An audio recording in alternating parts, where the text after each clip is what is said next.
Engines, they run our world. They're in the cars you drive, planes you fly, and even some of the tools you use. They've been more or less the same for a century, but that's all about to change. Alec, and I hear the LiquidPistons give a new meaning to the little engine that could. Hey Lucas, that's right. We're developing a new kind of combustion engine here. It's a little rotary engine, operates on a new thermodynamic cycle, and that's something that really hasn't changed in over 100 years. Today's cars run on piston engines. They use an oscillating motion to create energy, but they lose up to 80% of that energy to things like heat.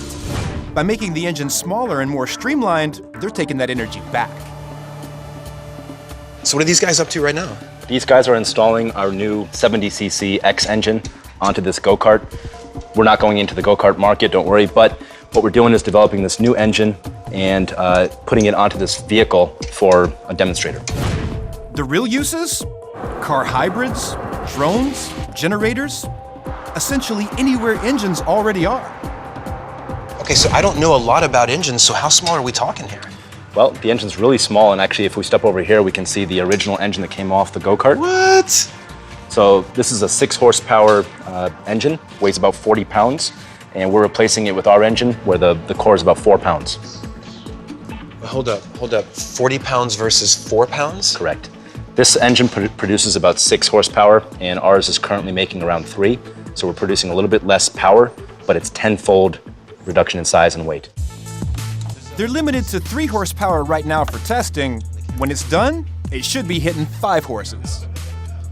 Are you kidding me? These are the parts of your engine? These are all the parts of the engine. This is actually the engine core itself. What you have here is just extremely simple. The heart of the engine is this housing and rotor. And so this rotor spins around in this housing, and you end up with 3 combustions every time that rotor turns around. So incredibly high power density, and there's no valve train. That all sounds intense, and I mean, just looking at this, it looks like something that even I could put together. I think you could. We've actually had finance guys in here that have done it before, so I have faith that you can do it too. You hear that? If a banker could do it, so could your friendly neighborhood tech guy. We did start with a very small engine here for handheld applications or mopeds, but what really gets me excited is about electric vehicles. Today's electric vehicles require really big batteries, so they're expensive and they're heavy, and actually they're surprisingly inefficient because we have to charge them with the power grid. In the power grid, we burn coal, we burn gas, so you're actually producing a lot of CO2 to charge your electric vehicle.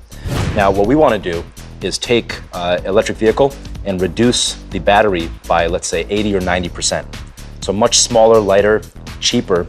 Now it's available for the masses. This engine can charge your battery pack and do it much more efficiently than by plugging into the power grid. Now, once you actually get all the pieces together for your engine, how do you test all this stuff out? We have a complete dynamometer set up here, so if you like, we can walk over and take a look at how that works. Dynamometer? Dynamometer. Dynamometer. That's right. They spared no expense.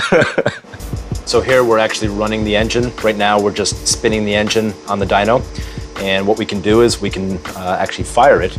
So if you hit the button over here, you're going to start to fire the engine 1 chamber at a time. All right, I'll do the honors. And this is what you were talking about earlier with those 3 chambers that'll fire. I guess that's where the combustion takes place. That's exactly right. So we have 3 spark plugs, and each button you hit, you're going to turn one of the spark plugs on. All right, spark enable 1.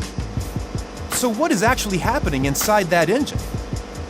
As the rotor turns around in here, it's actually executing the cycle in 3 different chambers simultaneously.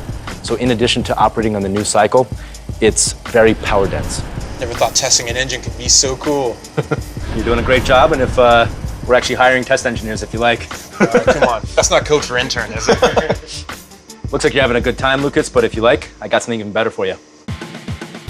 Okay, Alec, I am pretty stoked. I mean, I saw the engine in action there. I've seen it, the pieces, but I'm having trouble wrapping my head around something that small is gonna power this thing. That's right, here it is. If you want, you can take it for a ride. I'm gonna be testing it out. You can. Woo, all right, confidence, I like that. All right. All right, cool.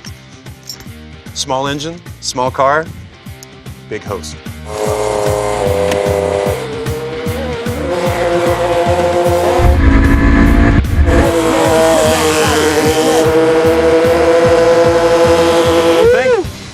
Alex, seeing is believing. Seeing how small that motor was inside there, I mean, I heard it work, so I know it works.